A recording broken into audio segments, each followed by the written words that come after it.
Hello, beautiful light-filled souls. My name is Trisha Barker.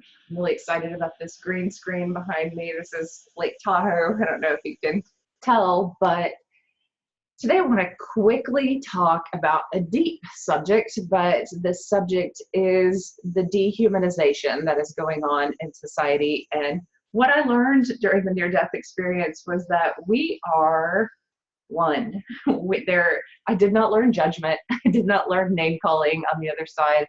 I learned that there is this cord of light that runs through me and runs through everyone. And I learned to look at the heart and soul of people. So someone's energy, someone's soul, someone's drive, someone's hopes and desires. This is what matters. And when dehumanization and name calling occurs,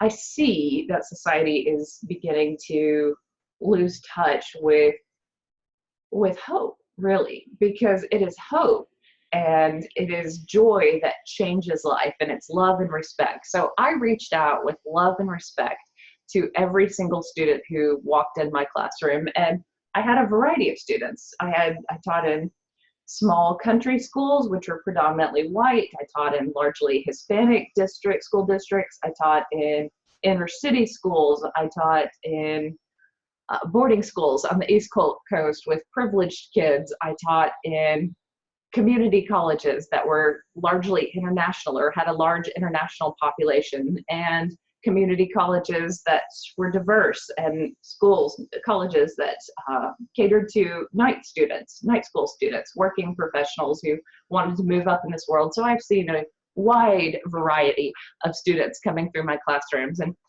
during the elections, I think the name bad hombres was thrown around. And I thought, you know what? When I meet a bad hombre, I turn them into a history teacher, an accountant, or maybe a coach in 1 to 2 semesters. And you know how I do that? With love and respect, and not through name calling and not through judgment. I do this through reaching out to someone and believing that they are worthy of a better life and that they are capable of it.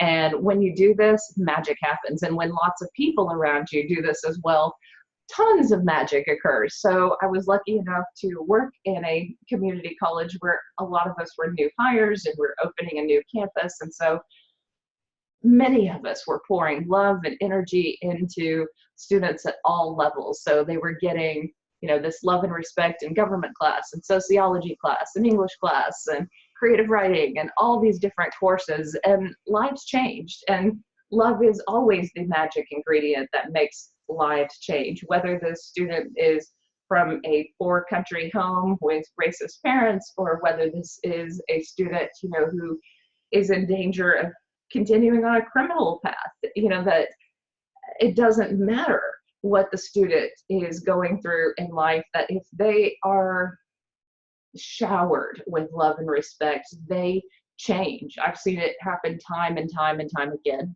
And we focus too much on the news about the bad things that happen in education, the school shootings. But what about all the students who were mentally ill and in deep danger of hurting themselves and others, but were helped by a professor or by a fellow student or by a counselor or by a number of people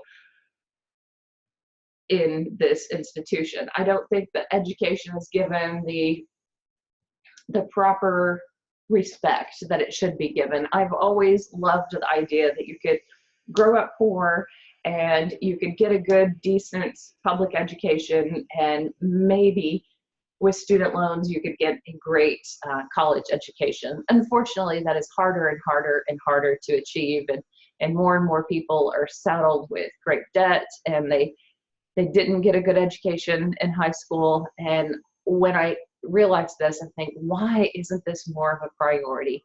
Why aren't public schools, free public schools, just showered with resources and great help for all of the kids in America? I know that I've seen this time and time again. When there's a good grant writer at a Title I school district and technology is showered in this area and kids are given after-school programs, their lives change. They stay in school, they graduate. These programs are needed for kids that no one should be throwaway. And education is that first place where I think so much can be changed in a society. There's a great documentary called The Interrupters, and I am all for creative, interesting ideas that allow society to reframe how it thinks about crime or how it thinks about what to do about problems in society. And I'll post the TED Talk to that that talk below. But in the documentary, The Interrupters, it talks about how ex-cons were hired to, after they'd been rehabilitated and gotten out of jail, to stop violence in its tracks. So when a community had a moment of violence, they went in and they ended up de-escalating situations, talking to people, making sure that people's emotions were calm enough after a moment of violence, because it turns out that violence is the main indicator that more violence will occur. So if you can stop violence in its tracks, just like a disease, then you stop the spread of it. This makes so much sense. Of course, they were criticized a lot because that's unusual, to go in and hire ex-cons to do this, or ex-convicts to do this type of work, but it worked. And I think that deep problems in society require creative solutions and unusual solutions that are far, far beyond the scope of Democrat or Republican. Why don't we have like a circle of elders who sit around and throw out wonderful ideas and brilliant ideas that might make society better? And I think many of us distrust the government because we do not feel like our government is working for the betterment of our lives. But I have always felt that education has been working for the betterment of people's lives. And if there's anything that I want you to take away from this talk, it's these 3 points: that when you reach out to people with respect, when you respect every human being that you encounter and you meet them from this place of respect and care and concern, you often get respect back. And then number 2, when you are working to help society, you are knee deep, waist deep, neck deep in the problems of society, and you're just like swimming through them. And it's tough sometimes. This is incredibly tough work. So in every way that I was traumatized, I was encountering students who were traumatized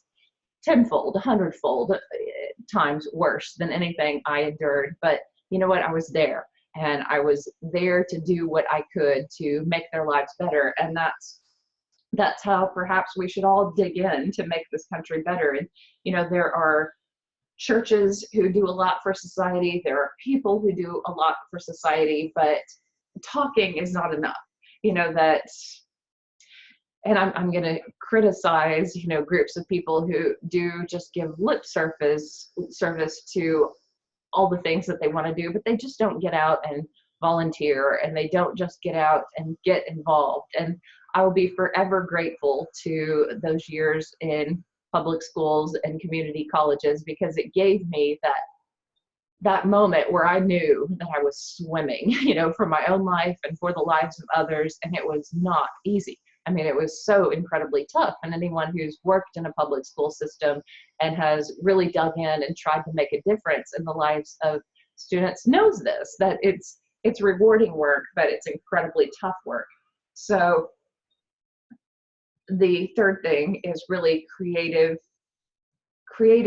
thinking about societal problems is what is going to make a difference. So consider setting aside judgments of people and parties, and common sense just tells us what is the best way to make a difference in all the things that are wrong in society. Like, what is the smartest, best possible way? And sometimes, not even paying attention to the news and what's going on is perhaps the best thing to do, and just to get out there and make a difference in whatever way that you can.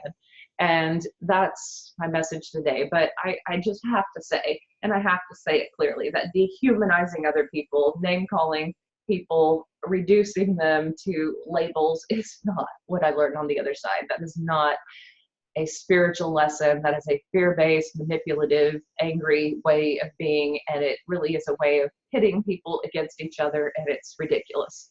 And that's got to stop, on so many levels. it has to end.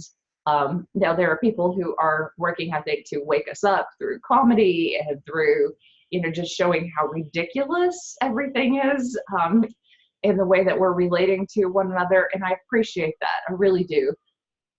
Just, for my own message, I just get frustrated sometimes, and I want people to relate in a way that is respectful and loving and makes a difference in society. But that's my message, my first message. Thank you very much for listening, and may you be blessed.